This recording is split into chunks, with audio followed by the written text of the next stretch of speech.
y'all, welcome back to another episode of Unfiltered Truth. This is going to be a weekday wake up, and I haven't done one in so long. I'm excited to get these back started again, and I wanted to start them right now because we just started a new school year, and now that things have kind of settled down a little bit, the dust has settled after Labor Day, I thought it'd be a great time to resume these.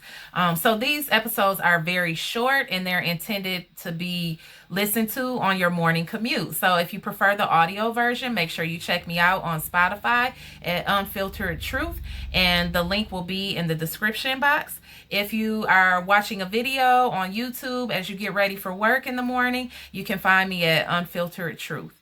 And that link as well will be in the description on Spotify. Okay, so I'm going to begin with my favorite book, which is Faith in the Valley by Iyanla Vanzant. And this message is going to be about stillness. This is a great follow-up after my longer episode that I just posted called Integration Leads to Transformation. So if you have not checked out that longer episode that is most recent, please feel free to check that out. You might want something to write with. I got a lot of things that I mention in there that might be unfamiliar to you. So yeah, just check it out if you feel so inclined. Okay, so dear God, today I want to be still, to listen, to hear, and to know. Today I want to see and know myself as a reflection of you. Today, God, I want the stillness of your love to shower me in the light of perfect peace, that I may go forth stronger, wiser, in readiness to do your perfect will. Today, God, I want to be still with you. Lord, keep me still today. Take away all that makes me race and worry and fear and doubt and rush away from myself. Take away the need to do, be, have, know, or want anything other than the grace of your love. Show me myself today, Lord. Show me your perfect child on a divine mission, fulfilling your perfect purpose in a divine way. And Lord, help me understand you and me, how we can work together in stillness to create new life.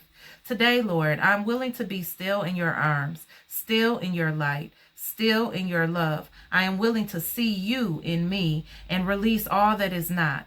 I am willing to know you in my life, to preserve you in my heart, to open myself to more of you as what I am. In stillness, I see you. In stillness, I accept you. In stillness, I feel you. Lord, let me be still just for today. Thank you, God.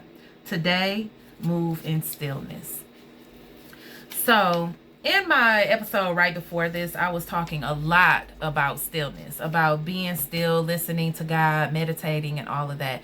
As you are on your way to work this morning, hopefully, or maybe not, maybe you're just kicking it at the crib, getting ready, whatever, or just watching on your own leisure, regardless, as you are moving through your day, whenever something comes up that is like a little uncomfortable, or maybe you just kind of get stuck, mentally stuck for a minute, like you really don't know what to do in a certain situation. Maybe you get a crazy email, you don't really know how to respond. Maybe if you're a teacher like me, your lesson plan ends a little earlier than your class period, and so now you got to figure out what to do with these last few minutes. Or, you know, some kids aren't catching on and you're trying to make it make sense to them, and so you don't really know the right approach to do that. Whatever the situation may be for you, as you go through your day, embrace those moments where you just need to be still and ask God, like seek God in those situations. You don't need to wait till church on Sunday or until you get back home after your shower, after you've had dinner, after you journal and whatever else for your nighttime prayer. Sometimes it's just right then and there at that moment. There's nothing wrong with taking a pregnant pause to tune in and see what's up.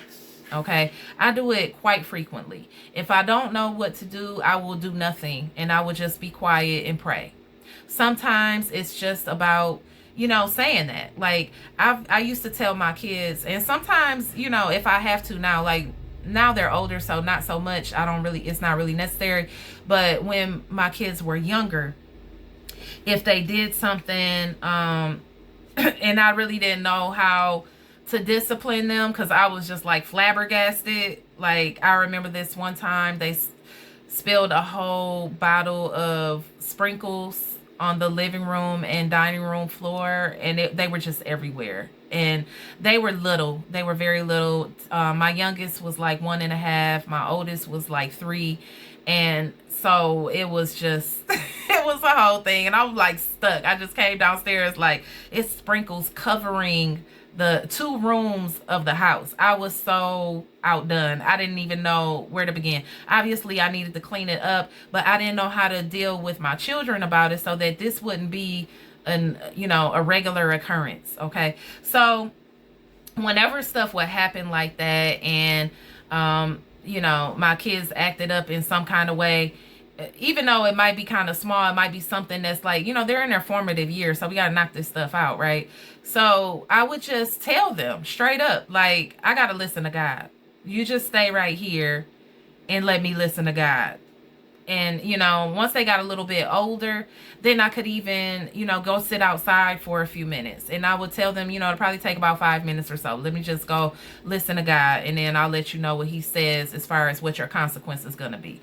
You know what? They were more terrified of that than if I would have just, yelled and argued or went off or whatever. Like, I'm not that type of parent anyway, but it was almost like I could see them on pins and needles scared to find out what God told me to do. Like, they wasn't scared of me, they were scared of him. So if I were to say, I'm gonna take your tablet for a while, or you can't watch TV, or you got to do this or that before you can have any free time or whatever, that was like, okay, but if I say, let me go listen to God first, they were like, oh, wow, this is big. And they would be very nervous for what the outcome would be with that.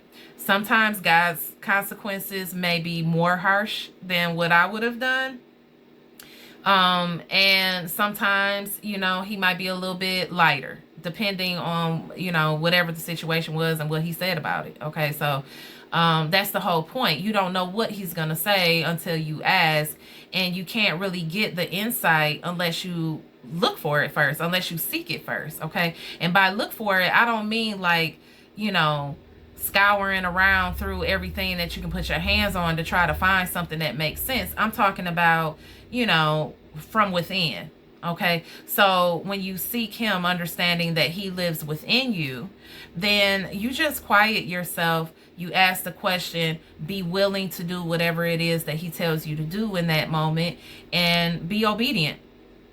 And then when you do it, usually you'll experience some type of a confirmation afterwards. Maybe not immediately after, but eventually afterwards you will receive some type of confirmation that you did the right thing. All right. And that could look any number of ways. So that's really what stillness is about. Sometimes stillness is about being still in the midst of action. So while you're at your workday, finding those little moments. Like, as a teacher, we don't get very much time to ourselves at all. We have a prep hour, but we're usually working during that prep hour, making copies, making phone calls, and, running around the building, trying to go to the restroom, whatever it is. And when we have our lunch break is super short, 25 minutes.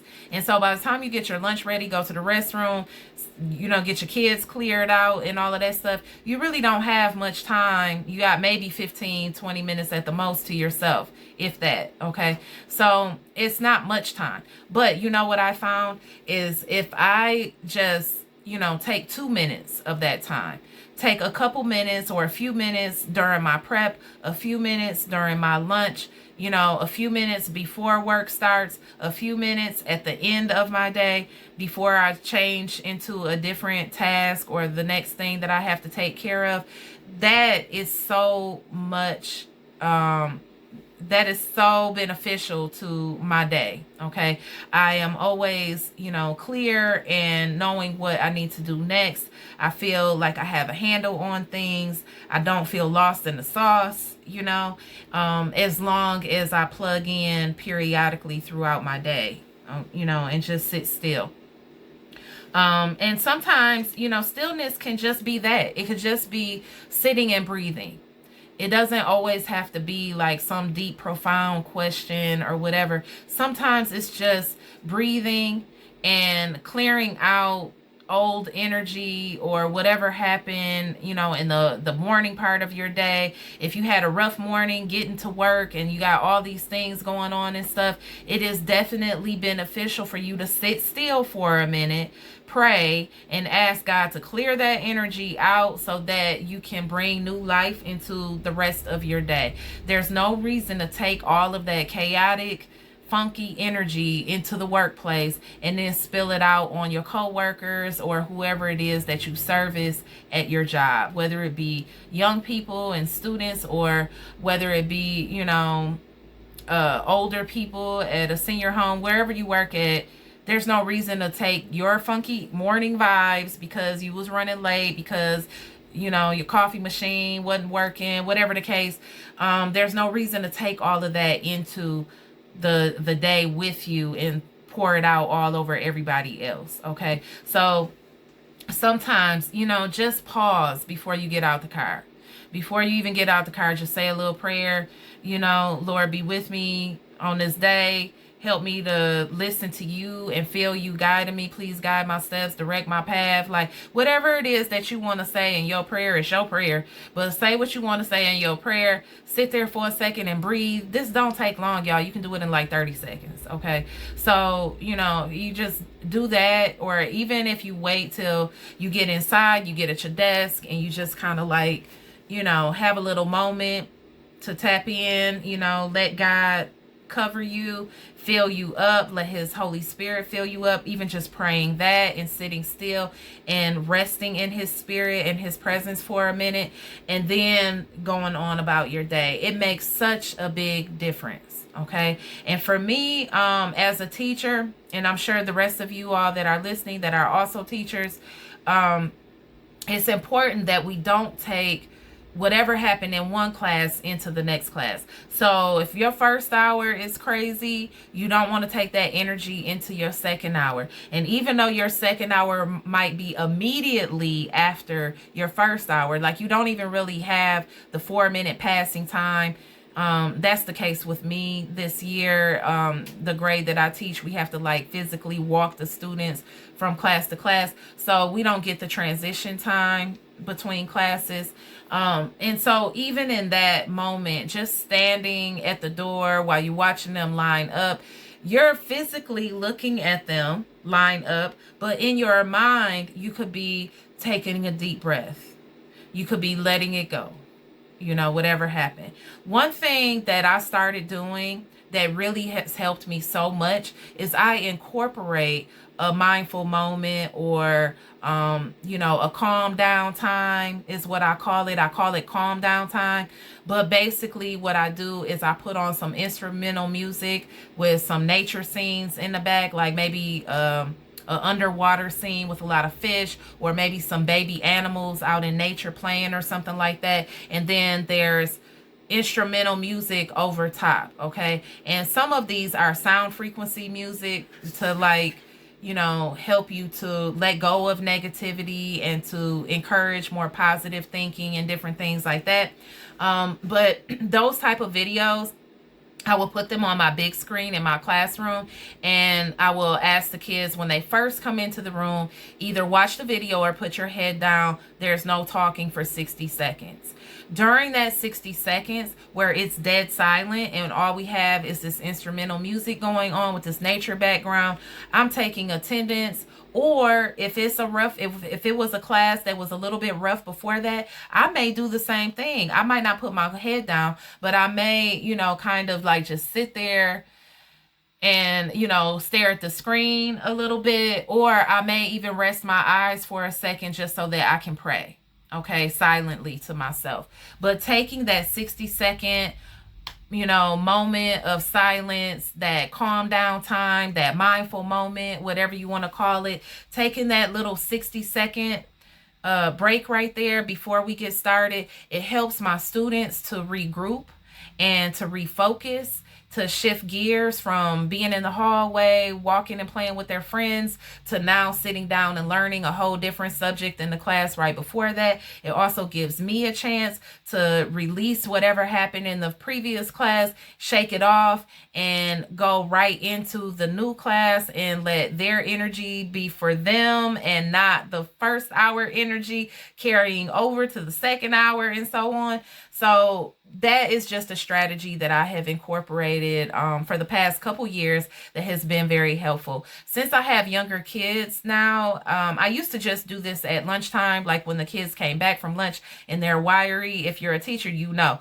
they are little cute little gizmos before lunch, and then after they eat, they all turn into gremlins, and it's atrocious. Okay, they act like completely different people. So if you are a teacher, you know exactly what I'm talking about. Okay. So I used to just do it right after lunch, but now since I have younger kids, I do it at the top of every hour. Okay. It's not necessary for me to do it so much with my first hour because I have them also for homeroom, but for all of my other classes throughout the day, taking that little 60-second moment at the beginning to just kind of calm down and refocus, it makes everything so much better. Okay. And then outside of that, doing that every minute with every single class that I teach, I also incorporate my own personal private mindful moment or calm down time or regroup time or meditation, whatever you want to call it, where I sit in stillness. I pray, and then I just sit still and I breathe. I release what no longer serves me. I try to, visualize the rest of my day or that hour or whatever it is going the way that I would love it to go.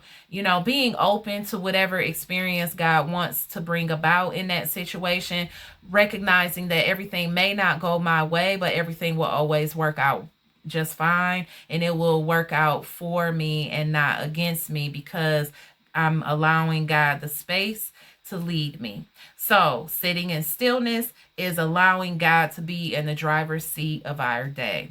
And if we're not willing to be still in the passenger seat or the back seat and let God drive, then we're going to be driving ourselves crazy because we don't even really know where we're going. We're just steering and driving and trying to push everything the way that we hope it should go. All right. So today, I encourage you to be still as much as you can for even just 30 seconds if that's all you got. Count to 10 silently. Maybe count to 10 twice silently before you respond if that's what's necessary.